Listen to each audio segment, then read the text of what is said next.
This is week 7, History 425, audio number 2.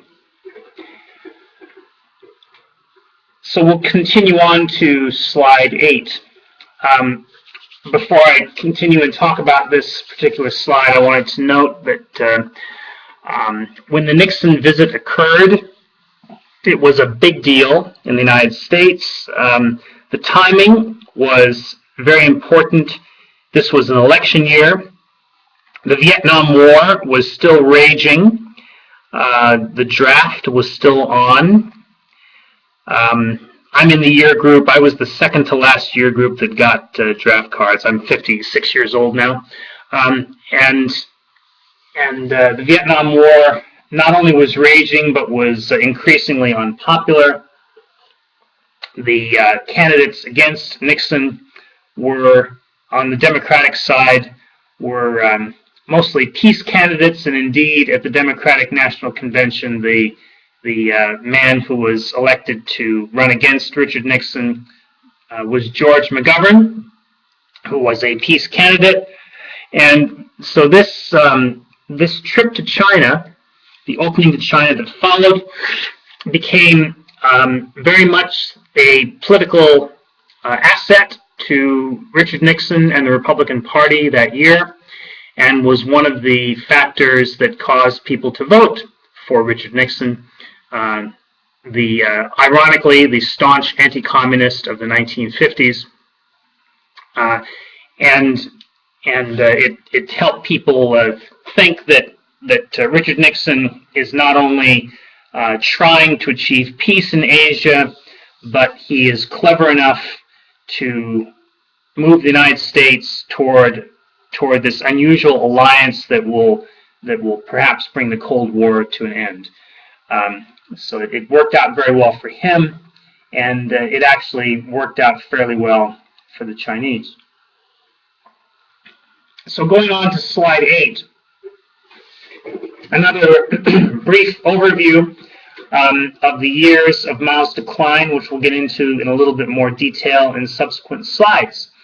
The opening to the United States, which was secretly in progress as Mao was getting ready to confront Lin Biao on his lack of abilities, on his... Mao, of course, was at this point completely paranoid and possibly unbalanced.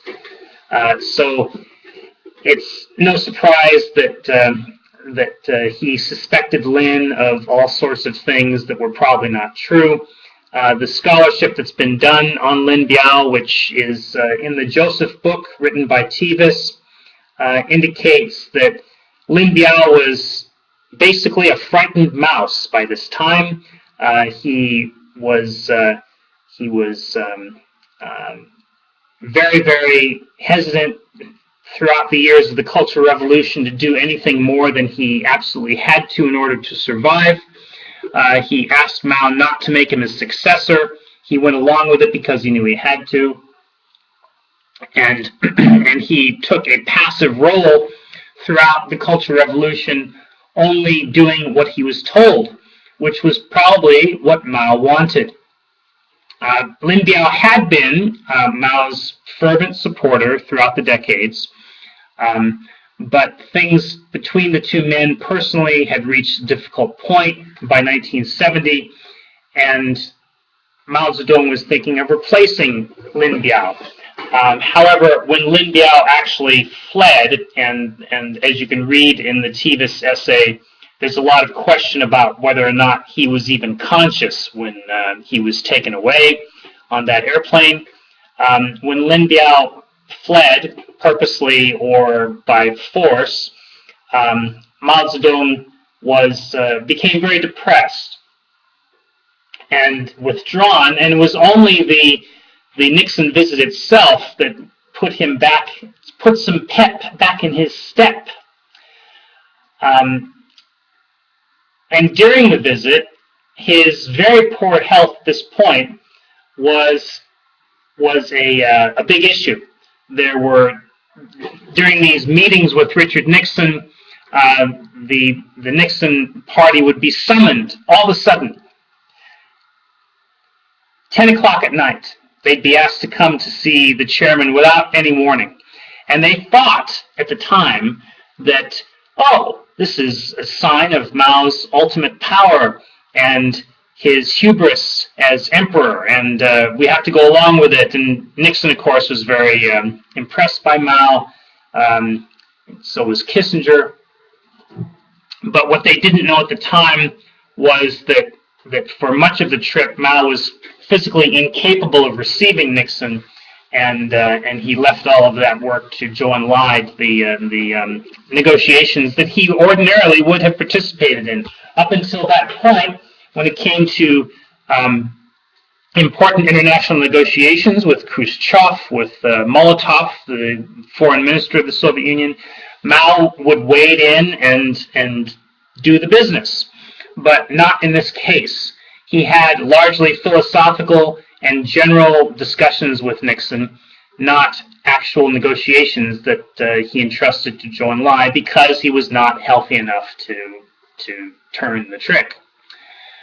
In 1973 and 74, there was some improvement, but then a sharp decline in 1975. But the interesting bottom line about this was that, unlike in other countries where there would be some moves behind the scenes to sideline a seriously ill leader, that was never a question in China because of the chairman's extraordinary prestige, because of his unassailable position, because anyone who dared to whisper about replacing the chairman would be in fear of his or her life. So it didn't happen. Let's go on to slide 9.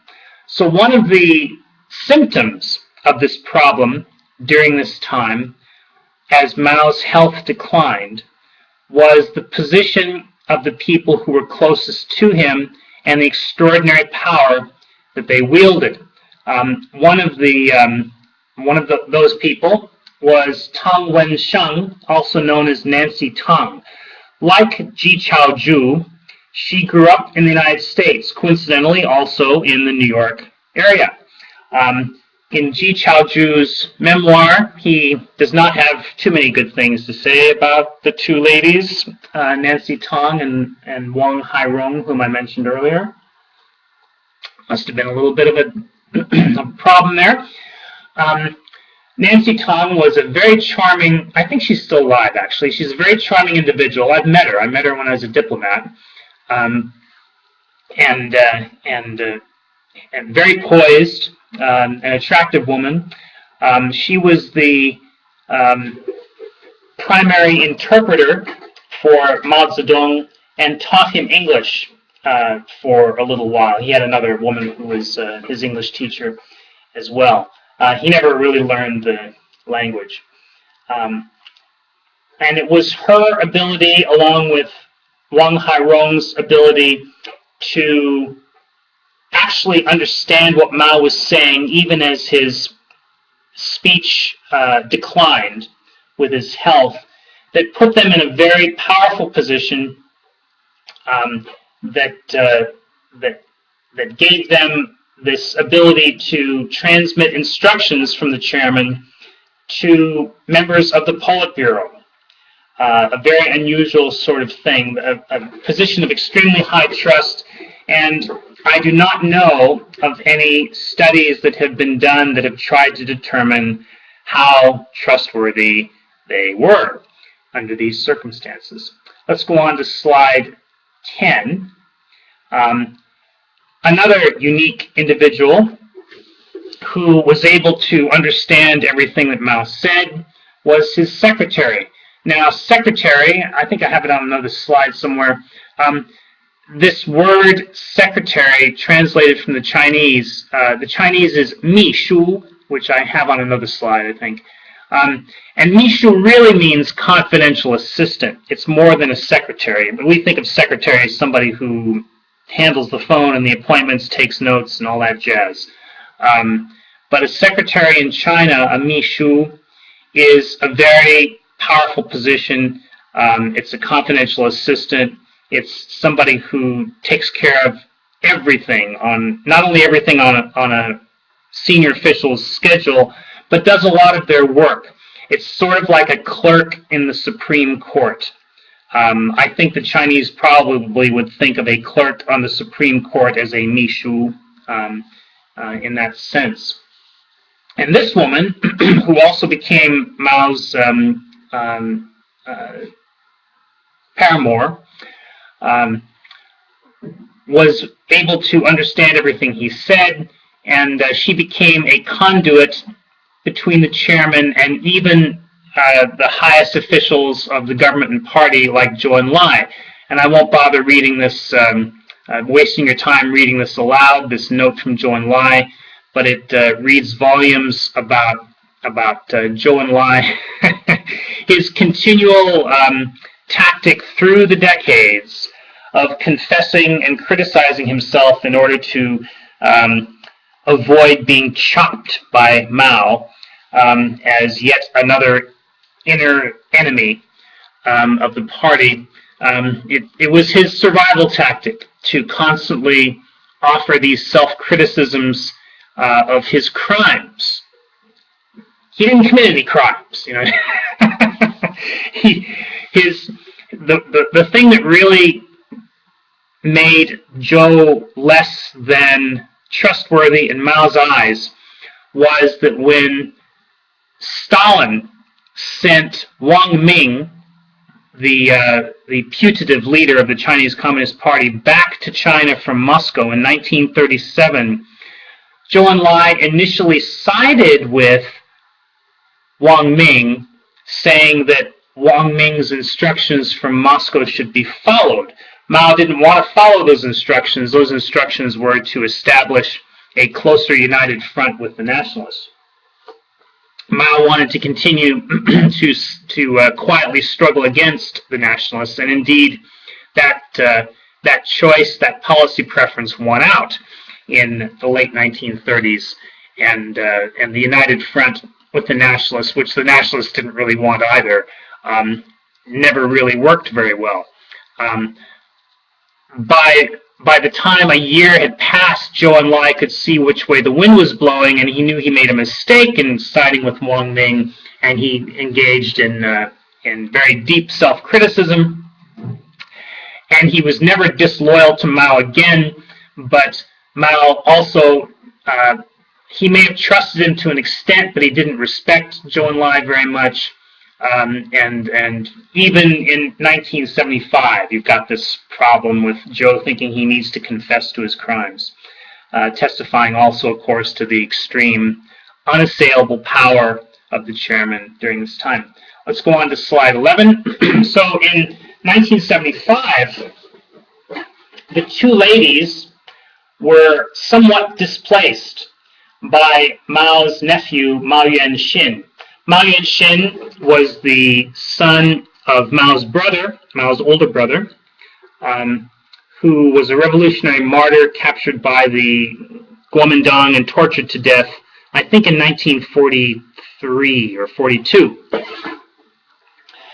He had been a senior party official in Liaoning, which was one of the most radical of the provinces, and Mao decided in early 1975 to bring him to Beijing to be his secretary.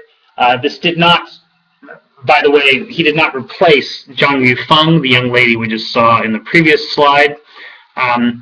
The chairman had several secretaries.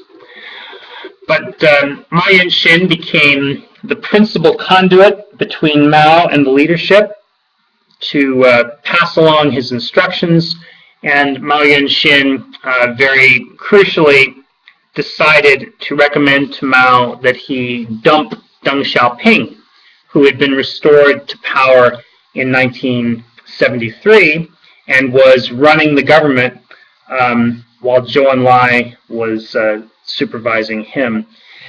And for that small error, Mao Yuanxin paid dearly. I think he spent something like 12 or 13 years in prison after Deng Xiaoping came back to power, and eventually he was released. Let's go on to slide 12. So again, I don't want to make too big of a deal about this, but the unique position of the chairman, his unassailable prestige, his revolutionary credentials, his unquestionable power lasted until his very last breath. Even as his health deteriorated to the point where it was almost impossible to understand what he really wanted. Up until this time, especially after 1956, those in power around him had devoted a lot of time to trying to figure out what his preferences were, because he did not always state them clearly. One of the chief victims of this inability to figure out what the chairman wanted was Liu Shaoqi, the former president of the Republic, who was allowed to die in prison in 1971, I think it was. He was the one who was purged in 1966, late 1966. He disappeared along with Deng Xiaoping. But there's an interesting contrast there, that Liu Shaoqi was not trusted and not liked by the chairman. So the chairman allowed him to be physically abused and to grow sick without medical attention and to die in a cold cell. Deng Xiaoping was a different matter. Deng Xiaoping was one of Mao's people. Deng Xiaoping was respected by the chairman and liked by the chairman. Deng Xiaoping had been by the chairman's side throughout most of the revolution. Liu Shaoqi, by contrast, had been in the white areas as an underground, that is the KMT areas, as an underground organizer of Communist Party cells, and he was not trusted by the chairman. So Deng Xiaoping was sent to a farm machinery workshop and was protected by the military.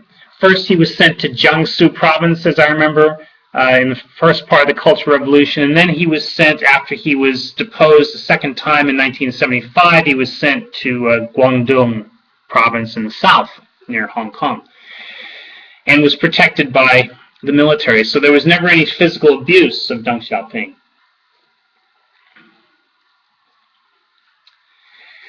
A big contrast from the early part of the Cultural Revolution, now in Mao's last couple of years, was that he was more determined to promote unity, and he regularly, so we're told by the official accounts, he regularly told the so-called Gang of Four, including his wife, to unite, don't split, do not make secret plans, be above board in your dealings, this sort of thing.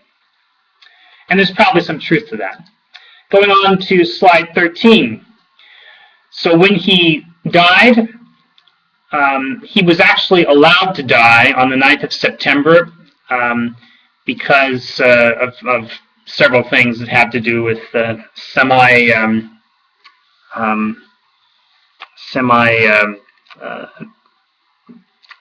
what do you call that? I can't think of it all of a sudden. Semi-superstitious beliefs. If he died on the 9th of the 9th, that is 9 September, 9/9, then those two, the word in Chinese "jiu" is a homonym for the word "long time," which can mean that the Chinese Communist Party will live on forever, that sort of thing. Jiu, live on forever, forever and ever. It's sort of a homonym for forever and ever. So he was on life support at this time. He was allowed to die early in the morning on the 9th of September and taken off life support. And his death was announced in the afternoon. At the time, I was in a very unique position to see a little bit of this and a little bit of that, At the time, I had just spent the summer in Taiwan studying Chinese and got on an airplane on the morning of the 9th of September, 1976, and went to Hong Kong. And the announcement was made while I was in the air. And when I landed in Hong Kong, it was big news. And the only people who gave a hoot were the people who worked in the mainland-owned department stores and businesses. They wore black armbands like you see people wearing here on their left arms. But nobody else in Hong Kong could possibly have cared less, except the importance of the chairman's death to the future of China. There was no mourning in Hong Kong. In Taiwan, according to my friends, there was dancing in the streets. And I'm not kidding. There was dancing in the streets in Taiwan. Fireworks, all that sort of thing. But throughout China, it was necessary to mourn the chairman's passing. A friend of mine has told me that she was a child at the time, and that she was sort of a naughty kid, and she was running around being rambunctious while all the school kids were supposed to line up and bow toward Beijing, and she got in a lot of trouble for that. So anyway, these people you see here, from left to right, the first three are members of the so-called Gang of Four. Hua Guofeng, who was the chairman's successor, is in the middle, wearing blue. On his left, going stage right there, is, or to the right, is Mao Yuanxin, followed by another Gang of Four member, Yao Wenyuan, the fourth member of that august group, and the two generals who ended up arresting them are on the far right. We'll stop this recording here and continue on slide 14.